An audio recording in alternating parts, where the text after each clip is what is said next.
أعوذ بالله من الشيطان الرجيم.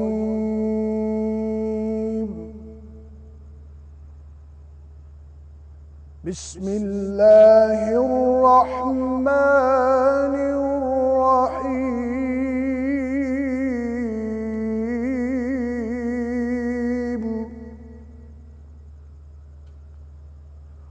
ربكم أعلم بما في نفوسكم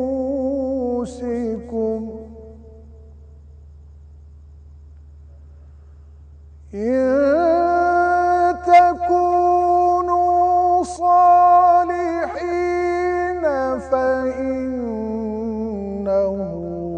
كان للأوابين غفورا.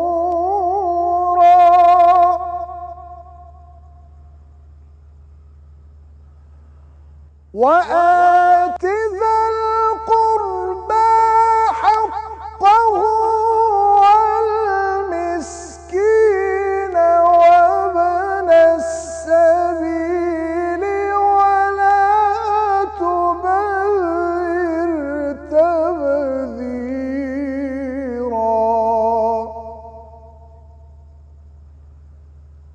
وآت ذا القربى حقه والمسكين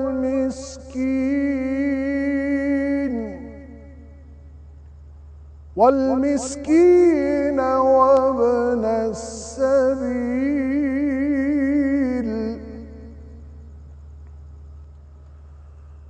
وآت ذا القربى حقه والمسكين وابن السبيل ولا تبذر تبذيرا.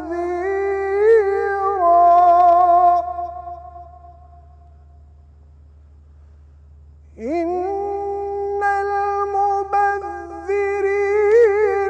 كانوا إخوان الشياطين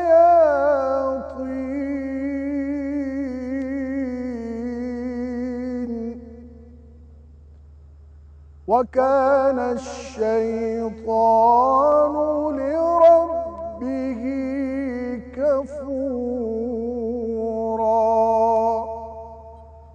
آمنت بالله صدق الله العلي العظيم.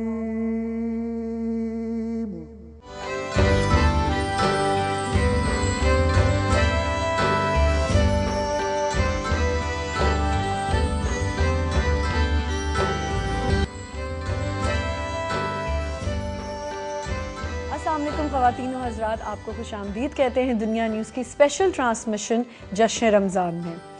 آج ماشاءاللہ سے 17واں روزہ ہے اور آغا صاحب کچھ ہی دن رہ گئے ہیں، 2-3 دن ہی رہ گئے ہیں، دوسرا عشرہ بھی ختم ہو جائے گا اور سب کو بہت بہت جمعہ، آج جمعہ کل جمعہ تھا، بہت بہت مبارک ہو جمعہ، اور انشاءاللہ اب جب عشرہ ختم ہو جائے گا تو ہم تیسرے عشرے میں داخل ہو جائیں گے۔ میں اپنے مہمانوں سے آپ کو ملوا دوں۔ ہمارے ساتھ ہیں راشد اعظم صاحب، السلام علیکم۔ وعلیکم السلام۔ ہمارے ساتھ مفتی عمران صاحب ہیں، السلام علیکم۔ ہمارے ساتھ پروفیسر ساجدہ سلیم ہیں، السلام علیکم ساجدہ آپا، کیسی ہیں آپ؟ وعلیکم السلام۔ اور ہمارے ساتھ ڈاکٹر مہرین عامر ہیں جو کہ ایک نیوٹریشنسٹ ہیں، السلام علیکم۔ جی آغا صاحب، آج کا ٹاپک؟ آج کے ٹاپکس میں آج کے دن کی اہمیت کے حوالے سے بہت اہمیت دو مختلف ٹاپکس کو ہے۔ آج ہم نے جو ٹاپک کا انتخاب کیا ہے وہ خاتون اسلام حضرت عائشہ صدیقہ رضی اللہ عنہا اور اس کے ساتھ فتح اول جو جنگ بدر ہے۔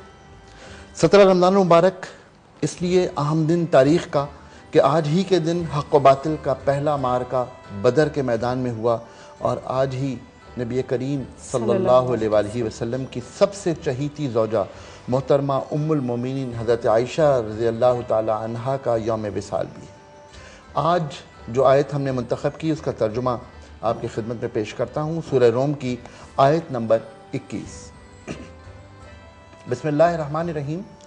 اور اس کی نشانیوں میں سے ہے کہ تمہاری ہی جنس سے بیویاں پیدا کی تاکہ تم آرام پاؤ، اس نے تمہارے درمیان محبت اور ہمدردی قائم کر دی.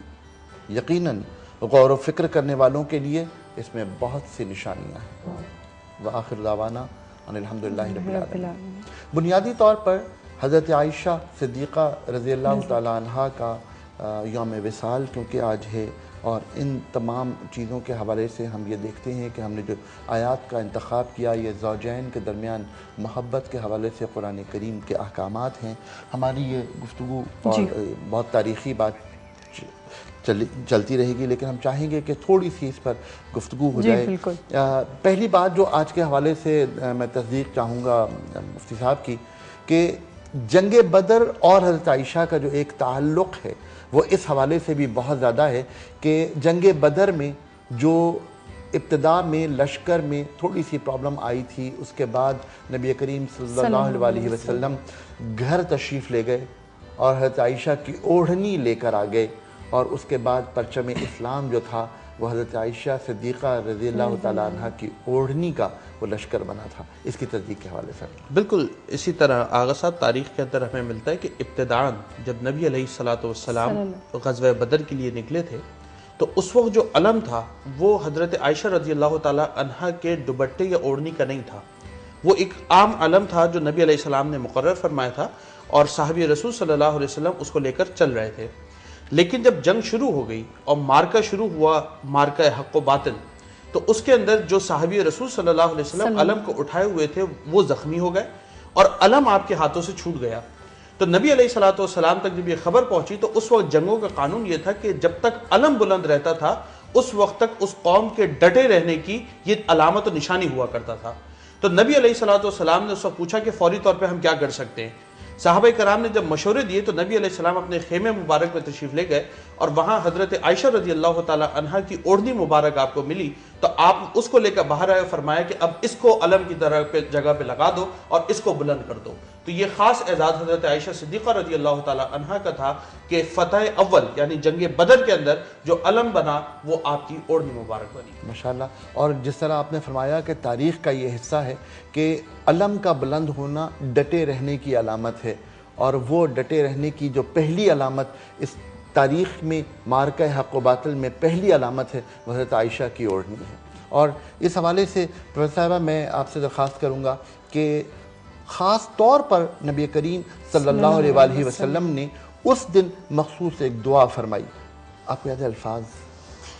اللہ تعالیٰ نے جیسے آپ نے ابھی فرمایا کہ جنگ بدر جو ہے وہ اصل میں حق و باطل کے درمیان، جو ہم ایک عام گفتگو کرتے ہیں کہ حق و باطل کے درمیان اس بات کا ظاہر کر دینے کا اعلان تھا کہ جو لوگ اللہ تعالیٰ کے اوپر یقین رکھتے ہیں، توکل رکھتے ہیں، ایمان رکھتے ہیں، وہ کم تعداد میں ہونے کے باوجود، کم متعین ساز و سامان ہونے کے باوجود بھی اللہ تعالیٰ انہیں فتح و نصرت سے نواز دیتا ہے اور انہیں اللہ تعالیٰ انعام یافتہ لوگوں میں شامل کر دیتا ہے. اس دن اللہ تعالیٰ نے جو 5 طرح کی کہتے ہیں کہ اگر وقت ہوگا تو اس پر گفتگو کروں گی کہ بہت ساری امداد کی تھی ان تمام لوگوں کے لیے کہ جو جنگ بدر کے اندر جو کم تعداد میں ہونے کے باوجود بھی اپنے اس مارکے کو، جو کہ پہلا مارکہ تھا حق و باطل کا اور دین اسلام کی ترویج کا اور تبلیغ کا اور اشاعت کا، اس میں اللہ تعالیٰ نے کس طرح سے مدد کی تھی. اور اس میں آپ صلی اللہ علیہ وسلم نے جو دعا فرمائی تھی یہ فرمائی تھی کہ اللہ تعالیٰ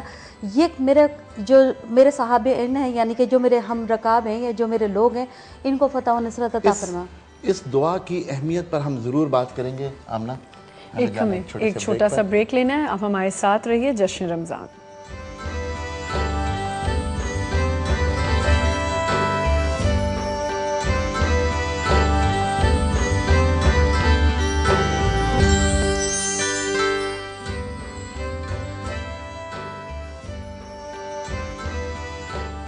جی ایک دفعہ پھر سے آپ کو خوش آمدید کہتے ہیں دنیا نیوز کی اسپیشل ٹرانسمیشن جشن رمضان میں. اور ایسا کیسے ہو سکتا ہے آغا صاحب کہ ہمارے ویورز ہمارے ساتھ شامل نہ ہوں.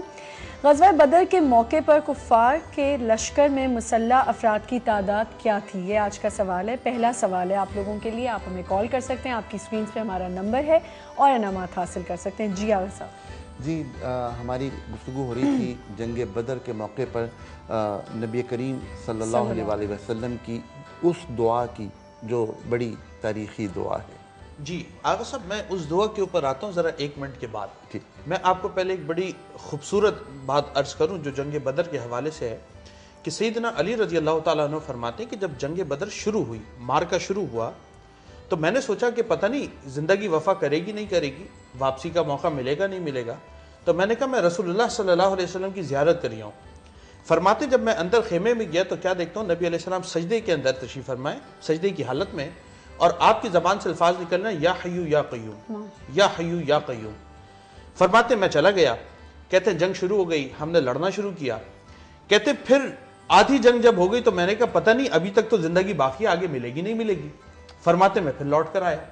کہتے پھر لوٹ کر آیا تو میں نے دیکھا نبی علیہ السلام ابھی بھی سجدے کی حالت میں اور پھر وہی جملے کہہ رہے ہیں یا حیو یا قیوم یا حیو یا قیوم. فرماتے یہاں تک کہ میں 30 مرتبہ لڑنے گیا اور اب اللہ رب العزت نے ہمیں فتح کے آثار دکھانا شروع کر دیے. کہتے میں خوشی میں واپس لوٹا تو جب میں واپس آگے دیکھتا ہوں تو میں نے پھر نبی علیہ السلام کو سجدے کی حالت میں پایا اور آپ یہی دعا فرما رہے تھے یا حیو یا قیوم، اور فرماتے اسی دعا کے اندر اللہ رب العزت نے ہمیں فتح عطا فرما دی. اس کا مطلب یہ تھا کہ نبی علیہ السلام کا ایک سب سے خوبصورت پہلو جو اس حدیث میں ہمیں نظر آتا ہے وہ یہ تھا کہ صحابہ کرام جن کو ویل ٹرینڈ کر کے آپ نے میدان میں اتار دیا تھا، اس کے باوجود نبی علیہ السلام اپنی ظاہری قوت کے اوپر بھروسہ نہیں فرما رہے تھے، بھروسہ اللہ کی ذات کے اوپر کر رہے تھے اور اسی کو یا حیو یا قیوم کہہ کے پکارے جا رہے تھے.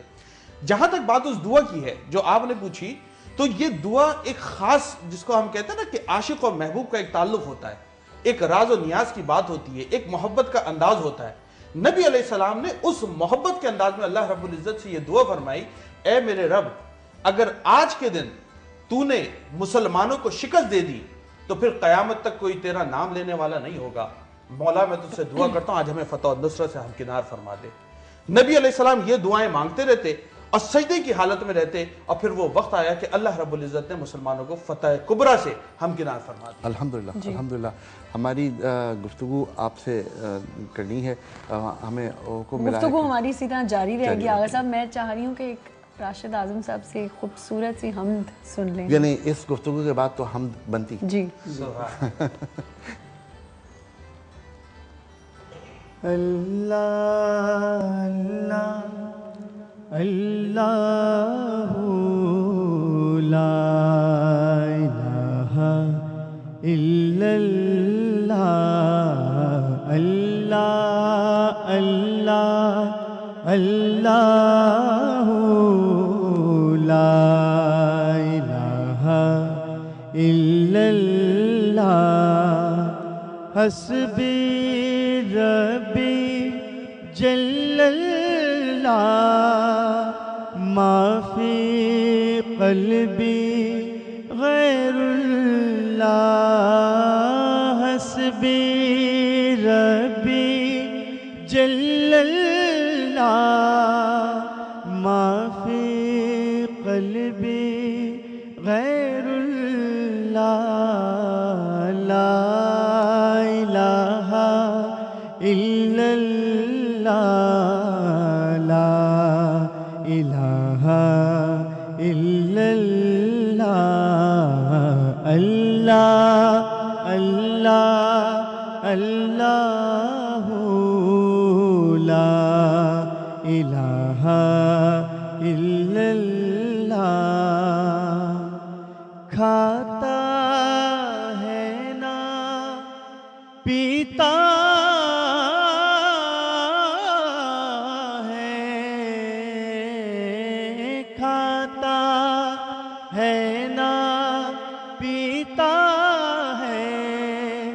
سب کو روزی دیتا ہے کھاتا ہے نا پیتا ہے سب کو روزی دیتا ہے میرا مالک اللہ ہے لا الہ الا اللہ اللہ اللہ اللہ لا الہ الا اللہ کھل جائے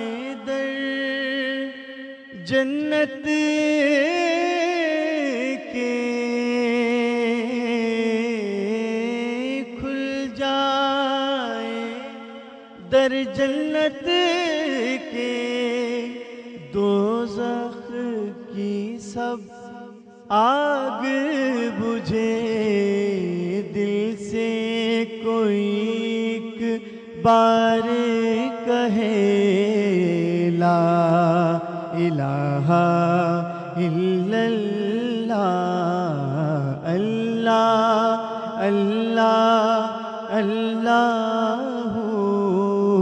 لا الہ الا اللہ۔ ہاتھ اٹھے تیرے لیے، کھلتے ہیں لب تیرے لیے، میرا جینا میرا مرنا ہے میرے رب تیرے لیے، اللہ اللہ اللہ، لا الہ الا اللہ۔ عرض غلام فقیر ہے اب، عرض غلام فقیر ہے اب، داخل جنت ہو ہم سا، ذکر قبول ہو یہ یا رب، لا الہ الا اللہ، اللہ اللہ۔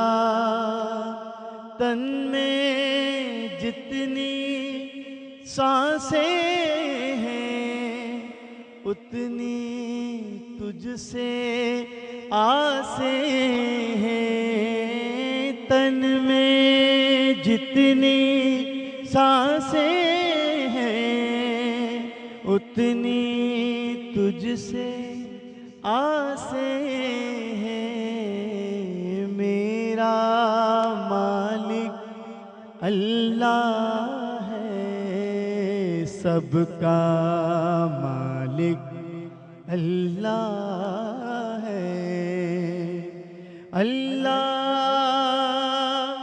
اللہ ہے، اللہ ہے، میرا مولا مولا مولا مولا ہے۔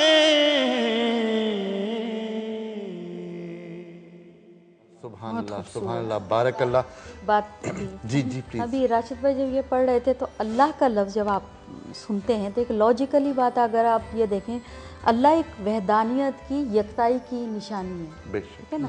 آپ اگر اس کا دوسرا نام اگر گاڈ لیتے ہیں تو وہ گاڈس بھی ہو سکتا ہے، گاڈ بھی ہو سکتا ٹھیک ہے ہے اور نا، گاڈیس خدا بھی ہو سکتی ہے، اور گاڈیس بھی ہو سکتی ہے، لیکن جب آپ اللہ کے یہ جو گردان ہوتی ہے تو یہ اللہ جو ہے وہ آپ کو مظاہر کائنات جی اور خالق کائنات کی صورت کے اندر اور پھر ظاہر ہے کہ توفیق اور عنایت کی صورت کے اندر جو نظر آتا ہے تو وہ صرف اس ایک لفظ اللہ کے اندر نظر بے آتا شک۔ اور جس طرح مفتی صاحب نے فرمایا تھا یا حیو یا قیوم، تو وہ گاڈ میں یا حیو یا قیوم کا تصور آتا ہی نہیں، آتا ہی بالکل صحیح فرما رہی ہیں آپ۔ اگر ہماری گفتگو جاری رہے پروفیسر صاحبہ، ابھی آپ نے فرمایا تھا کہ وہ 5 حوالوں سے اللہ رب العزت نے جنگ بدر میں مسلمانوں کی مدد کی تھی، مدد نصرت کی کی، تھی۔ وہ آپ فرمائیے۔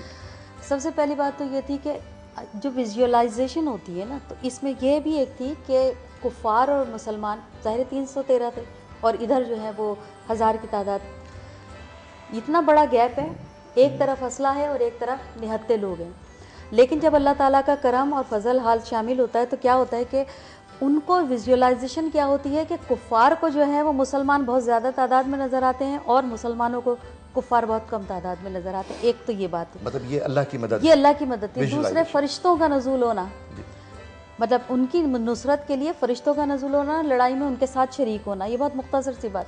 تیسرے یہ کہ اس وقت باران رحمت کا نازل ہو جانا اور ریتیلی زمین کو ہموار کر دینا اور اس کے اندر مطلب جو وہاں پہ ریت تھی یا دھول اڑی تھی وہ اس کو گرد کو ڈسٹ کو نیچے بٹھا دینا۔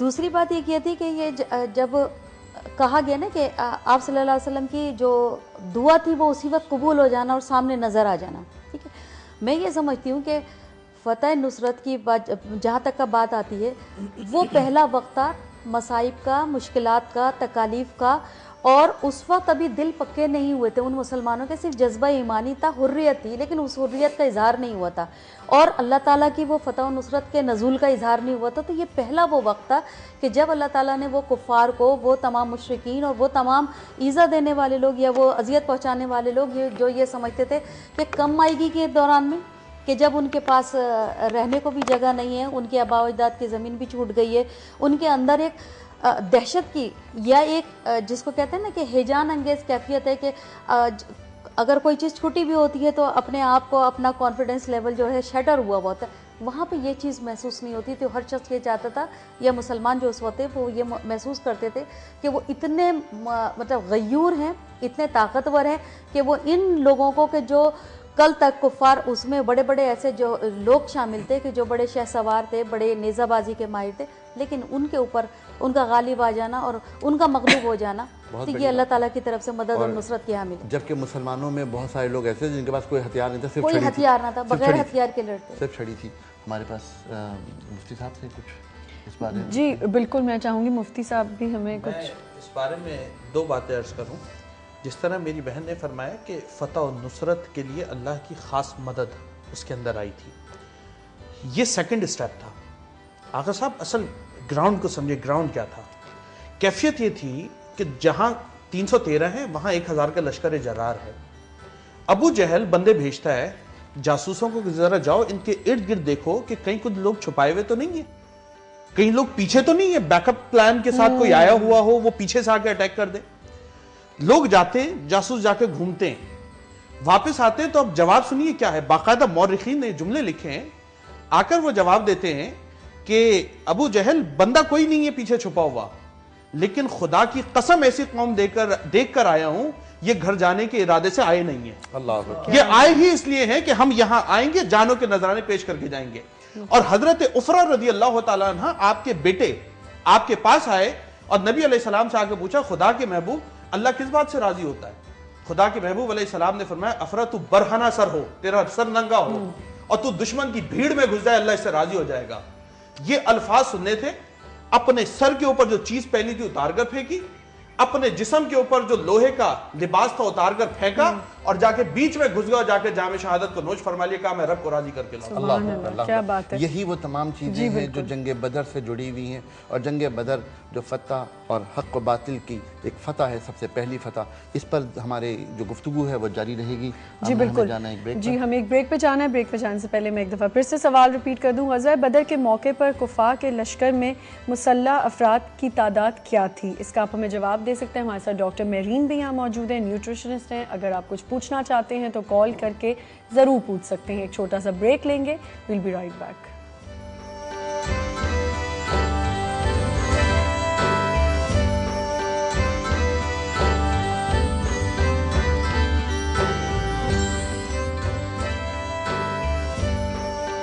ایک دفعہ پھر سے آپ کو خوش آمدید کہتے ہیں جشن رمضان میں. میں اپنا سوال ایک دفعہ پھر سے ریپیٹ کر دیتی ہوں. غزوہ بدر کے موقع پر کفار کے لشکر میں مسلح افراد کی تعداد کیا تھی؟ اس کا آپ ہمیں جواب دے سکتے ہیں کال کر کے. ڈاکٹر میرین یہاں موجود ہیں، نیوٹریشنسٹ ہیں، اور آج ہم جو بات کرنا چاہیں گے ان سے، یا آپ اس بارے میں اگر سوال کرنا چاہتے ہیں، کڈنی پیشنٹس کو روزہ رکھنے کی کیا کیا جو ہے خیال رکھنا ہے، ان کو کیسے روزہ رکھنا ہے، کتنا پانی پینا ہے، کیونکہ اوبیسلی کڈنی پیشنٹس کے لیے پانی بہت ضروری ہوتا ہے. جی آگے صاحب. جی ہمارا سوال یہ تھا مفتی صاحب آپ سے کہ جو آپ نے پہلی بات فرمائی تھی اس کو تھوڑا سا آپ نے کنٹینیو کرنا ہے.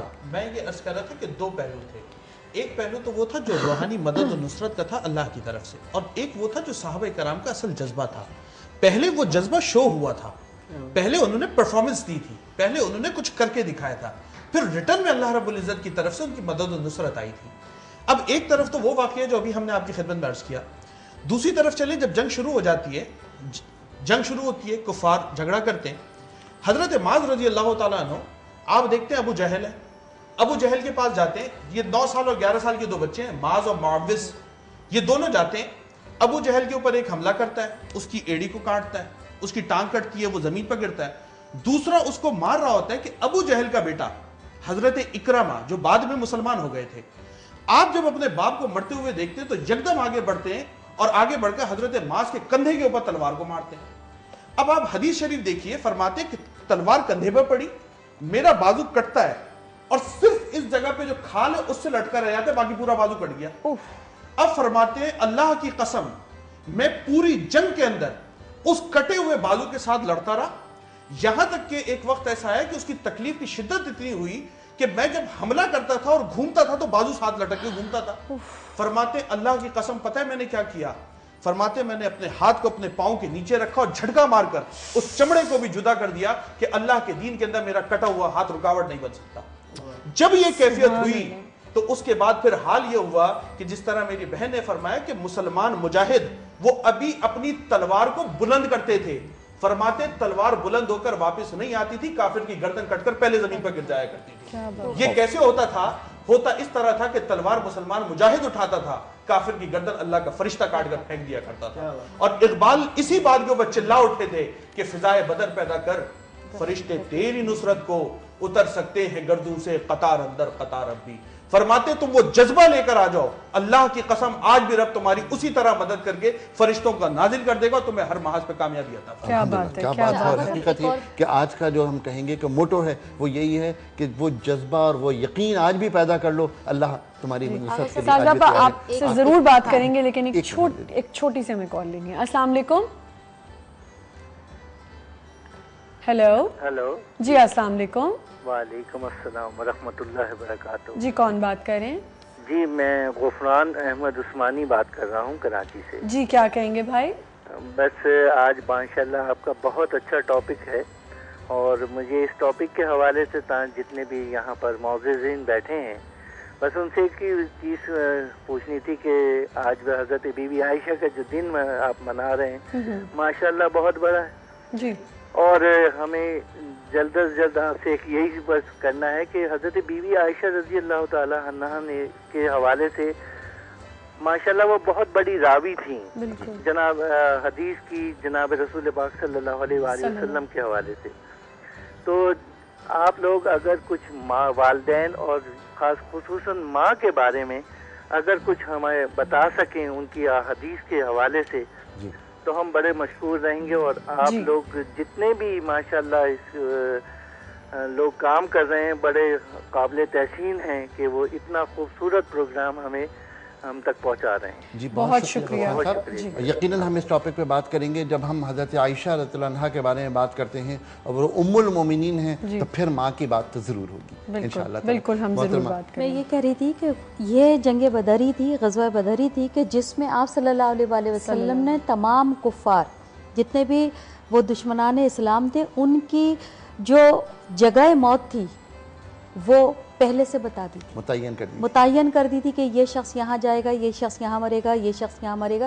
اور یہی چیز آپ کو مارکہ کربلا کے اندر نظر آتی ہے کہ امام حسین رضی اللہ تعالیٰ عنہ نے وہاں پر لوگوں کے بارے میں بتا دیا۔ تو اس کا مطلب یہ ہے کہ آپ صلی اللہ علیہ وآلہ وسلم جب ہم کہتے ہیں کہ خاتم النبیین ہیں، محبوب خدا ہیں اور علوموں کا ماخذ ہیں، اور اللہ تعالیٰ نے ان کے اوپر جو علوم ہیں وہ ان کے دل کے اوپر القاء کر دیے تھے، تو یہاں پر ہمیں ایک بات کا یہ نظارہ بھی نظر آتا ہے اور آپ کی اللہ تعالیٰ سے قربت کا یہاں پہ سلسلہ بھی نظر آتا ہے۔ اچھا آغا صاحب ایک اور بڑی لطیف نقطہ میں آپ کی خدمت میں عرض کروں غزوہ مفتی عمران بدر کے صاحب حوالے سے۔ ضرور اس پہ ہم بات کرتے ہیں لیکن آپ کو تو پتہ ہے کال ہمارے پاس آ چکی ہے۔ السلام علیکم۔ وعلیکم السلام جی کون بات کر رہے ہیں؟ سر رضوان علی لاکانہ۔ اچھا جی کیا کہیں گے بھائی؟ آپ نے کوشچن کیا تھا؟ جی جی ہم نے بالکل کویسچن کیا تھا۔ جی بتائیے تعداد کتنی تھی؟ 2000 تھی کفار کی اور 313 صحابہ اکرام کی تھی۔ نہیں یہ غلط جواب ہے ہمارے ریکارڈ کے مطابق یہ غلط جواب ہے۔ جی 2000 میں نے خود کتاب میں پڑھا ہے۔ مسلح افراد کی ہم بات کر رہے ہیں کفار کی تعداد بھائی غلط جواب ہے، سوری۔ اصل میں کویسچن یہ تھا کہ کفار کے اندر مسلح اسلحے سے لیس لوگ کتنے تھے، تعداد کی بات نہیں ہو رہی، اس وجہ سے آپ کا جواب غلط ہے۔ اچھا میں یہ عرض کر رہا تھا کہ اس میں ایک لطیف نقطہ یہ تھا کہ جس طرح میری بہن فرما رہی ہے نا اللہ کی رحمت کا خاص نزول تھا، اس وقت نبی کی نبوت بھی اپنے جوبن پر تھی۔ جس طرح یہ ایک نقطہ بہن نے فرمایا نا کہ نبی علیہ السلام ایک دن پہلے فرما رہے کہ دیکھو یہ ابو جہل خبیث ادھر مرے گا، یہ دیکھو یہ دوسرا والا ادھر مرنے والا ہے۔ اور حضرت عمر فرماتے ہیں کہ اللہ کی قسم جب جنگ ختم ہوئی ہم جا کر ان جگہوں کو دیکھتے تھے کہ کہیں ایسا تو نہیں کوئی انچز کا ڈیفرنس آ رہا ہو. فرماتے لیکن جہاں جہاں نبی علیہ السلام کے نیزے لگتے تھے ہم دیکھتے تھے اس کفار کی لاش, اس کافر کی لاش اسی جگہ پر گرتی تھی. یہ تو ایک نبوت کا رنگ تھا جو نظر آیا. دوسری طرف چلے, جب نبی علیہ السلام جنگ ختم ہو جاتی ہے, اب ہم عرض کر رہے ہیں نبوت اپنے جوبن پر تھی, وہی صحابی جو حضرت عفرہ کے بیٹے آپ کے پاس آتے ہیں, حضرت معاذ, اور آ کر کہتے ہیں خدا کے محبوب میرا تو ہاتھ کٹ گیا. خدا کے محبوب علیہ السلام ان کو اپنے پاس بلاتے ہیں, اپنا لعاب دہن نکالتے ہیں اور ان کے ہاتھ کے اوپر اس طریقے سے ملتے ہیں, اس ہاتھ کو جوڑ دیتے ہیں. حدیث کی کتب میں یہ تک موجود ہے کہ حضرت قتادہ رضی اللہ تعالی عنہ, آپ کی آنکھ پر کسی نے برچھی مار دی, برچھی ماری تو آنکھ کا یہ ڈھیلا نکل گیا, بھال لٹک گیا. آپ کی تکلیف سے چیخیں نکلی اور آپ نے فرمایا میں کیا کروں؟ تو لوگوں نے کہا ہم اس کو کاٹ کر جدا کر دیتے. کہا ایسے جدا نہیں کرنا, پہلے میرے آقا کو بتا دو. جب خدا کے محبوب علیہ السلام کو بتایا گیا تو خدا کے محبوب نے فرمایا نہیں, قتادہ کو ہمارے پاس لاؤ. قتادہ کو پاس بلایا اور فرمایا قتادہ قریب آؤ. قریب بلا کر آپ نے اپنا لعاب دہن نکال کر حضرت قتادہ کی آنکھ پہ رکھ کے اس ڈھیلے کو ایسے سیٹ کر دیا, اور حضرت قتادہ فرماتے پھر وہ وقت آیا کہ میری موت کا وقت قریب تھا. جو آنکھ صحیح تھی اس کی بصارت ختم ہو گئی, جو آنکھ رسول اللہ کے لعاب سے تر ہو گئی تھی, اللہ رب العزت نے اس میں روشنی آج بھی قائم رکھی. تو اس دن نبی کی نبوت بھی جوبن پہ تھی, اللہ کی رحمت بھی جوبن پہ تھی, اور یہی وہ وجہ تھی کہ مسلمان 313 ہونے کے باوجود کفار کے لشکر جرار کے سامنے پھر بھی ڈٹے رہے, اور اللہ رب العزت نے انہیں فتح و نصرت سے ہمکنار فرمایا. نبوت کے ساتھ ساتھ یہ معجزہ کی بھی بات ہے, برہانیت اور دلیل کی بھی بات ہے کہ عقل کی کسوٹی کیسے پرکھتی ہے. ٹھیک ہے, عقل کی کسوٹی پر لعاب دہن کے اندر وہ تاثیر تھی, وہ اثر تھا کہ دونوں وہ اعضاء کے جو بریدگی ہو چکی تھی, ٹوٹ چکے تھے, کٹ چکے تھے, لیکن وہ واپس لگ جانا جسم کے اندر اور پھر اسی طرح سے جسم کے اندر کام کرنا, یہ کس چیز کی نشانی ہے؟ یہ ظاہر ہے کہ معجزے کی نشانی. یقیناً. اور حقیقتاً اگر ہم اس پورے مارکے کو دیکھیں تو جو آج ہم نے ٹاپک دیا کہ مارکہ حق و باطل, تو واقعی یہ حق کی فتح تھی. اور جس طرح آپ نے فرمایا کہ نبی کریم صلی اللہ علیہ وسلم نے ایک ایک مرحلے پر, جس طرح میں اس دعا کی بار بار بات کرتا ہوں کہ نبی کریم صلی اللہ علیہ وسلم نے فرمایا تھا کہ آج یہ چند لوگ اگر مٹ گئے تو قیامت تک تیرا نام لینے والا بھی کوئی باقی نہیں ہوگا. ہاں, یہ اعزاز انہی کو حاصل ہے کہ ان کی موجودگی اور ان کی فتح نے قیامت تک اسلام کے نام کو زندہ کر دیا, اور یہی فتح بدر ہے, اور یہی مارکہ حق و باطل. اور جب حق کی بات کرتے ہیں تو پھر یہی بات ہے, جب حق کی بات کرتے ہیں تو پھر ہمیں ہماری ماں یاد آتی ہے, بالکل, جو آج کا ہمارا ٹاپک ہے. جی بالکل. وہ حضرت عائشہ صدیقہ رضی اللہ تعالیٰ عنہ کی جو بھی ہم بات کریں اتنی کم ہے, لیکن آج ہم عرض کریں گے کہ ان کی بارے میں ہمیں بہت ساری انفارمیشن چاہیے ہمارے سننے والوں کے لیے بھی. اس انفارمیشن سے پہلے ہم ایک درخواست کریں گے کہ ہمارے پاس ایک کال ہے. جی السلام علیکم. وعلیکم السلام. آپ لوگوں کا ماشاءاللہ پروگرام بہت اچھا جا رہا ہے, اللہ تعالیٰ آپ لوگوں کو ایسے ہی ذریعہ بنایا مسلمانوں کو. بہت بہت شکریہ. آپ کا نام کیا ہے؟ پروگرام سے بہت بہت بہت کچھ سیکھا. میرا نام شیلا ہے. جی شیلا, ٹھیک ہے. اور یا مجھے صرف اتنا بتا دیجیے آپ یہ علیہ وسلم کی یعنی کون سی بیوی. جی شاید لائن ہماری ڈسٹرب ہو گئی. ایک کالر آئے تھے, انہوں نے فرمایا تھا کہ ہم اگر بی بی عائشہ پہ, انہوں نے کہا اگر ہم ماں کے اوپر تھوڑی بات کریں. جی اساجدہ پا. محسنہ امت کا لقب ہے آپ کا, ٹھیک ہے, حمیرہ کے نام سے آپ پہچانی جاتی ہیں, ٹھیک ہے, اور کنیت آپ کی ام عبداللہ ہے. ماں کے حوالے سے آپ صلی اللہ علیہ وسلم کے جب آپ حبالہ حرم میں داخل ہوئی تھی تو آپ کی اولاد تو چونکہ رسول اللہ صلی اللہ علیہ وسلم سے کوئی بھی نہیں تھی, لیکن چونکہ علم و فضل کے حوالے سے, کمال کے حوالے سے, زہد و تقوی کے حوالے سے, قرآن کے حوالے سے, حدیث کے حوالے سے, فقہ کے حوالے سے, علم الانسان کے حوالے سے, شعر اور ادب گوئی کے حوالے سے کمال کا درجہ حاصل تھا, اور 2210 حدیثیں آپ سے مروی ہیں. اور آپ صلی اللہ علیہ وسلم کا کہنا یہ تھا کہ دین کے 2 حصے کی ذمہ دار حمیرہ ہیں, یا حمیرہ جو آپ صلی اللہ علیہ وسلم ان کو چاہت کے جذبے کے تحت یا محبوبیت کے جذبے کے تحت, کیونکہ آپ صلی اللہ علیہ وسلم ان کو بہت چاہا کرتے تھے. میں آپ سے کیا کہتے ہیں آمنہ, ایک بات یہ کہنا چاہتی ہوں کہ جب ہم بی بی خدیجہ الکبریٰ رضی اللہ تعالیٰ عنہ کی بات کرتے ہیں, وہ خاتون جو کہ آپ کی ہماری پہلی امت ہیں, ہماری پہلی ماں ہیں, ہماری ام المومنین پہلی ماں ہیں, لیکن آپ صلی اللہ علیہ وسلم کی پہلی زوجہ مکرمہ ہیں. وہ اکنامک امپاورمنٹ کے لحاظ سے وہ خاتون اس ماحول کے اندر ممتاز نظر آتی ہیں. کہ جو خواتین میں اس وقت تجارت کا رجحان نہیں ہے، مردوں کی ڈومیننسی ہے، اس وقت تجارت کا جو فروغ آپ یعنی کہ ام المومنین کے دم سے ہوا، طاہرہ طیبہ کے دم سے ہوا، ایک طرف تو وہاں روشنی پڑتی ہے اور دوسری طرف علم و فضل کا جو ایک ٹرانسمیشن تھا یا دریا تھا. اور آپ صلی اللہ علیہ وسلم کی وفات کے بعد 48 سال تک جب آپ نے علم کی خدمت کی ہے، اس حوالے سے میں سمجھتی ہوں کہ بی بی عائشہ صدیقہ رضی اللہ تعالیٰ عنہ کا جو نام ہے، جو کام ہے، جو رتبہ ہے اور جو احترام ہے، ظاہر ہے کہ وہ ماں ہونے کے حوالے سے تو ایک طرف بہت ہی مقدم و مفضل ہے، لیکن ساتھ ہی ساتھ میں ماں ہونے کے حوالے سے میں اگر یہ کہوں گی کہ بی بی عائشہ کی اپنی ذاتی زندگی کو اگر دیکھیں تو ہمارے لیے اسوہ حسنہ کی ایک مثال ہے. اور جو لوگ رب العالمین کے در سے اپنا نسبت استوار کر لیتے ہیں تو اللہ تعالیٰ اور حق بندگی ادا کرنے میں اپنا پورا کا پورا کردار ادا کرتے ہیں تو اللہ تعالیٰ انہیں اپنے حیات میں اور بعد از حیات بھی انہیں اسی طرح سے منفرد اور ممتاز مقام ادا کرتا ہے. ماں کے حوالے سے آپ کا ایسا نہیں ہے کہ کوئی ذاتی زندگی کے حوالے سے میں بات کروں گی کہ آپ نے زہد و تقویٰ کی اگر مثالیں اگر ہمارے پاس اگر وقت ہوگا تو ہم آپ کی بہت ساری جہتوں کو دیکھیں گے اور اس میں یہ دیکھتے ہیں کہ ایک ماں کو کیسا ہونا چاہیے برتنے میں، سمجھنے میں، احترام کے دائرے میں.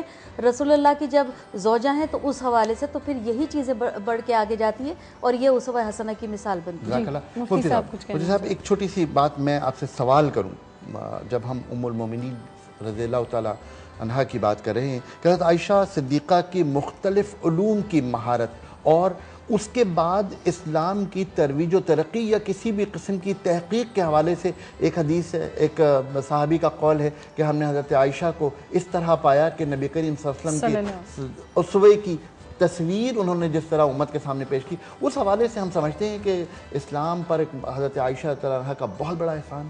بالکل آغا صاحب، ادھر ہم آپ کو پہلے ذرا سی یہ بات کی وضاحت کریں گے جو آپ کے کویسچن ہے، اور اس کے بعد ہم ایک تھوڑی سی خطرناک بات کریں گے دور حاضر کے حوالے سے. جی پہلی بات تو یہ، جہاں تک آپ نے کہا کہ آپ کا علمی کردار کیا تھا، آپ دیکھیں حضرت عائشہ رضی اللہ تعالیٰ عنہ بہترین مفسرہ تھی، قرآن کی تفسیر جانتی تھی، اور اس کی وجہ یہ تھی کہ حضرت عائشہ رضی اللہ تعالیٰ عنہ کا ایک بڑا منفرد اعزاز تھا، اور وہ اعزاز یہ تھا کہ نبی علیہ السلام کی جتنی بھی ازواج مطہرات از اول تا آخر رہی ہیں، ان میں سے کسی بھی زوجہ محترمہ کو یہ شرف حاصل نہیں تھا کہ وہ نبی علیہ السلام کے ساتھ ان کے بستر استراحت پر موجود ہوں اور کبھی جبریل امین وہاں پر تشریف فرما ہوئے ہوں وحی لے کر.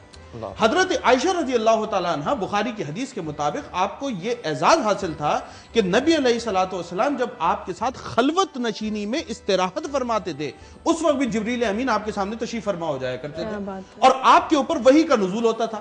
اسی لیے نبی علیہ السلام نے یہ تک فرمایا عائشہ جبریل آئے ہیں، تم کو سلام کہتے ہیں. تو امی جان اس روایت کو اس طرح بیان فرماتی تھی کہ میں نبی علیہ السلام کے ساتھ ہوتی تھی اور جبریل امین آ کر مجھے سلام پیش کرتے تھے اور میں وہ نہیں دیکھ پاتی تھی جو رسول اللہ دیکھ لیا کرتے تھے. مطلب یہ تھا کہ جبریل سامنے ہوتے تھے، خدا کے محبوب ان کی زیارت کرتے تھے، میں ان کو نہیں دیکھ پاتی تھی. تو یہ جو خاص لمحات خلوت کے آپ کو ملے تھے تو آپ کو وہ خاص علم قرآن کا مل گیا تھا جس سے قیامت تک آئندہ آنے والے لوگ روشنی اور ہدایت کو حاصل کر سکتے ہیں. یہ تفسیر کا معاملہ تھا. حدیث کا جس طرح میری بہن نے آپ کو وضاحت کی کہ آپ 2210 احادیث کی تنہا راویاں ہیں، اور حضرت ابو ہریرہ رضی اللہ تعالیٰ عنہ کے بعد یہ دوسرے یا تیسرے نمبر کی صحابی ہیں جن کو یہ اعزاز حاصل تھا، کیونکہ ابو ہریرہ وہ صحابی تھے جو 5374 احادیث کے راوی تھے. آپ کے بعد یہ اعزاز حضرت عائشہ رضی اللہ تعالیٰ عنہ کو ملا کہ آپ 2210 احادیث کی راویہ تھیں، اور بیچ میں ایک ابن عباس کا نام آتا ہے کہ وہ 2600 کی لگ بھگ میں کچھ احادیث ان کے پاس تھی. تو علم حدیث میں بھی آپ کو مہارت تھی.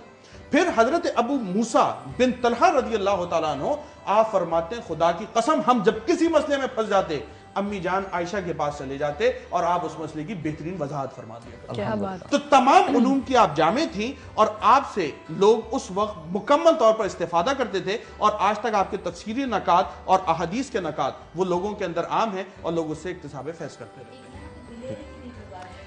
کال ہے ہمارے پاس، ایک کال لیں گے ہم. السلام علیکم. جی السلام علیکم. وعلیکم السلام. کون بات کر رہی ہیں؟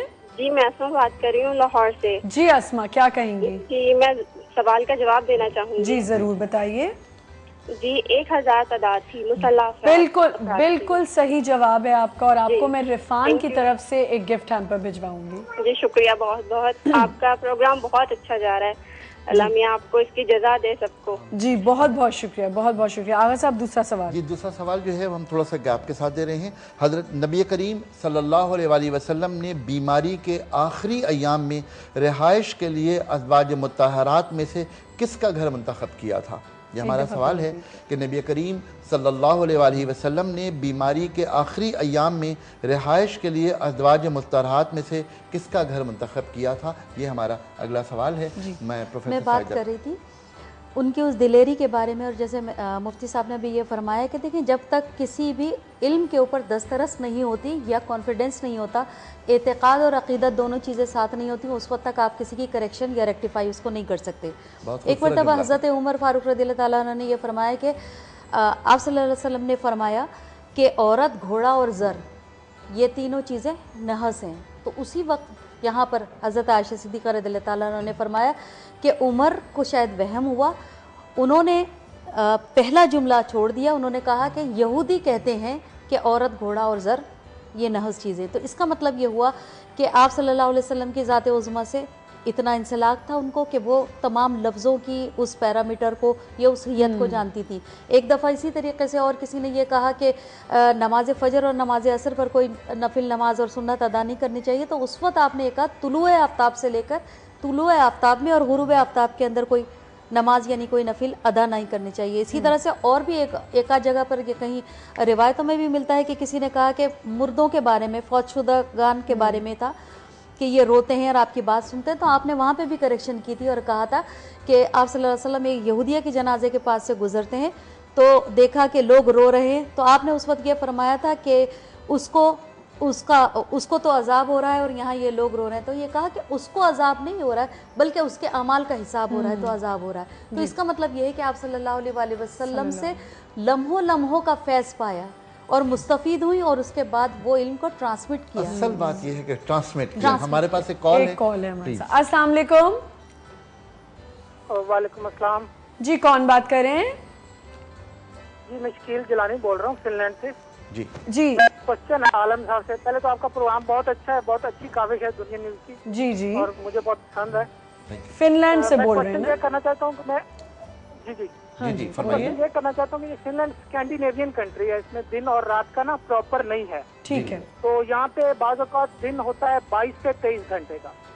تو اب رمضان میں پرابلم یہ ہوتی ہے کہ اب اگر 22-23 گھنٹے کا ہم روزہ رکھیں تو وہ تو بڑا ایشو ہو جاتا ہے. ایک مہینے میں تو ہمارے تو حالت ہی خراب ہو جائے گی. تو اس کے لیے میں جاننا یہ چاہتا ہوں کہ یہ تو رمضان کا کچھ ٹائم ہے کہ میکسیمم اتنے ٹائم کا روزہ ہو سکتا ہے؟ جی بہت بہتر, بہت اچھا سوال ہے. اس کے اندر شرعی مسئلہ آپ اپنے ذہن کے اندر بیٹھا لیں بھائی کہ قرآن پاک میں جو روزے کا وقت متعین کیا گیا ہے وہ طلوع آفتاب سے لے کر غروب آفتاب تک ہے. اب آپ دنیا کے جس کونے پر بھی موجود ہیں آپ کو وہی قاعدہ فالو کرنا پڑے گا کہ جب سورج طلوع ہوتا ہے اسی وقت آپ کو روزہ بند کر دینا ہے اور جب غروب ہوگا تو آپ روزہ افطار کر سکتے ہیں. اگر اللہ نہ کرے ایسی کوئی مجبوری بیچ میں آ جاتی ہے. یہ بھی تو کہہ رہے ہیں 21-22 گھنٹے کے بعد جا کے 22 گھنٹے ہوں بہن یا 24 گھنٹے ہوں, جو قرآن کی آیات ہیں وہ تبدیل نہیں ہو سکتی. اس کے اندر ایک ذہن میں بات یہ رکھیں, اگر اللہ نہ کرے 18, 19, 20 گھنٹے کے بعد آپ کی کیفیت اس حد تک بگڑ جاتی ہے کہ اب زندگی کے آثار ختم ہو گئے. میں آپ کو یہ جملہ غور سے پھر سن لیں, زندگی کے آثار ختم ہونے لگے کہ آپ کو یہ احساس ہو جائے اب پانی نہیں پیا تو مر جاؤں گا. تو ایسی صورت میں اگر آپ مجبوراً افطار بھی کر لیتے ہیں تو آپ کو اس روزے کی قضا کرنی پڑے گی, وہ روزہ معاف نہیں ہوگا. اور اگر آپ نے اس کیفیت تک پہنچنے سے پہلے روزہ افطار کر لیا تو پھر آپ کو 60 روزوں کا کفارہ ادا کرنا پڑے گا, اس کی اجازت نہیں. بالکل ٹھیک آپ نے مطلب جو حکم آ گیا بس وہ آ گیا, اس میں کچھ کوئی تبدیلی نہیں ہو سکتی. یہاں پر مجھے ایک سوال اور کرنا ہے, لیکن ایک کال ہے ہمارے پاس. السلام علیکم. وعلیکم السلام. جی کون بات کر رہے ہیں؟ میں بلال بات کر رہا ہوں جی لاہور سے. جی کیا کہیں گے بھائی؟ ابھی میں ریکویسٹ کروں گا کہ پچھلے دنوں لاہور میں نا میں رہتا ہوں تو میری ہمشیرہ کا نا انتقال ہو گیا, تو ان کی مغفرت کے لیے قاری صاحب سے دعا کروانی تھی اور آپ کے سوال کا جواب دینا تھا. جی پلیز بتائیے. حضرت عائشہ صدیقہ رضی اللہ تعالیٰ کے گھر میں آقا صلی اللہ علیہ وسلم نے جب بیمار ہوئے تو ہوا. بالکل ٹھیک جواب ہے, صحیح جواب ہے آپ کا. آپ کو ہم دیں گے شان فوڈز کی طرف سے گفٹ ہیمپر, اور ابھی آپ کے لیے ضرور آپ کی بہن کے لیے دعا کروائیں گے. Thank you. بہت شکریہ. ہمیں یہاں پہ ایک چھوٹا سا بریک لینا ہے, آپ کہیں مت جائیں, ہمارے ساتھ رہیں. جشن رمضان.